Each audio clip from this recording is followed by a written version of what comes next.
रूमची लाईट बंद केल्यामुळे सर्व शांत झोपी जातात.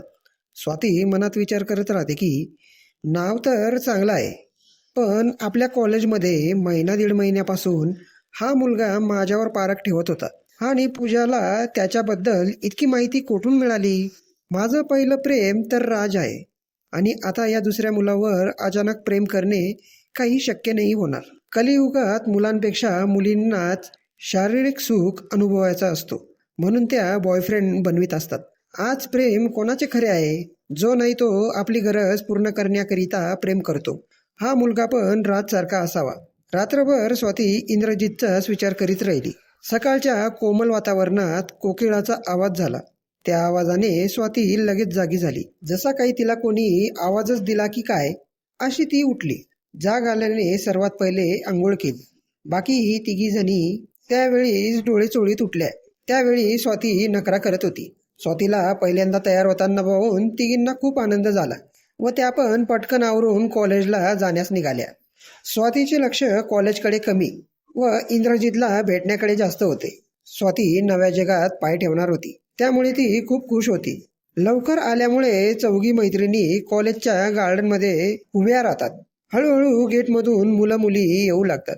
स्वाती दरवेळेस मुलं दिसले का काय ग पूजा, तो आहे का, हा आहे का असे विचारित होती.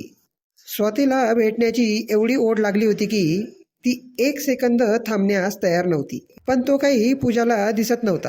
तेव्हा पूजा म्हणते, अगं स्वाती, माझ्या मते तो ना घाबरलेला वाटतोय, कारण एखाद्या मुलीला पहिल्यांदा काय बोलायचे याच्यातील त्याला काही माहीत नाही, यामुळे तो आलेला नसावा. स्वाती उदास होऊन म्हणते, यायचे नव्हते तर मला एवढा नखरा कशाला करायला लावला? परंतु चौघींना माहीत नसते की इंद्रजित पहिल्यापासून त्यांच्या जवळ असतो. चौघी मैत्रिणी येण्याच्या अगोदर इंद्र एका झाडावर बसलेला असतो आणि योगायोग असा असतो की त्या चौघी त्याच झाडाखाली येऊन उभ्या राहतात. स्वातीचा प्रत्येक शब्द इंद्राला ऐकू येत होता. स्वाती दिसण्यात स्मार्ट असल्याने तिला वेळोवेळी कोणीही प्रेमाचा प्रस्ताव मांडत असे. त्याच वेळी अभिषेक नावाच्या मुलाने स्वातीला प्रपोज केला, पण स्वाती इंद्र न आल्याने चांगलीच लाल पिवळी झाली होती. त्यामुळे तिने पायातील सँडल काढून अभिषेकच्या कानाखाली चांगलीच वाजवली. इंद्राला हे पाहून तर खूपच भीती वाटली व तो मनात म्हणाला, बरं झाले मी गेलो नाही, नाहीतर नरम हात व कडक सँडलचा मार काही चांगला नाही बाबा. यामुळे इंद्रजित कॉलेज सुरू होईपर्यंत झाडावरच माकडासारखा बसून राहिला.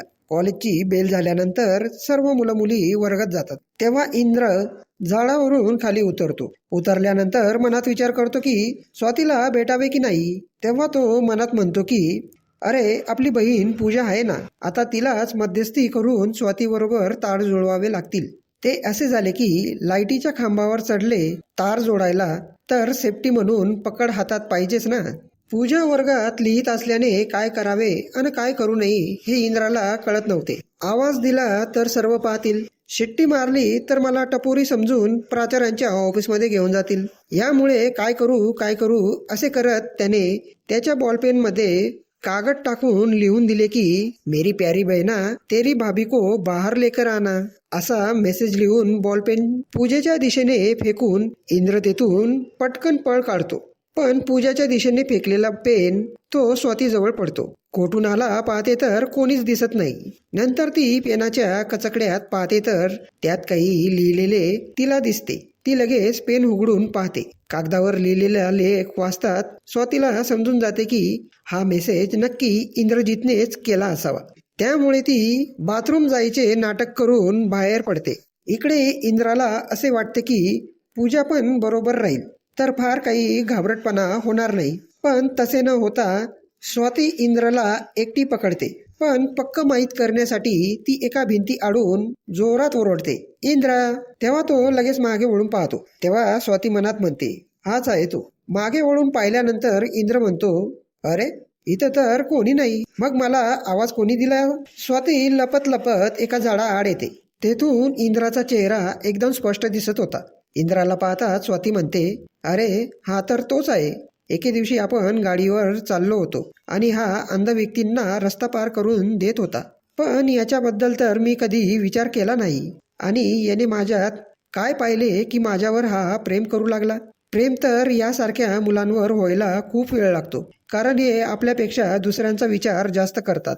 इंद्र हा साधा भोळा राहणीमानात राहणारा मुलगा होता.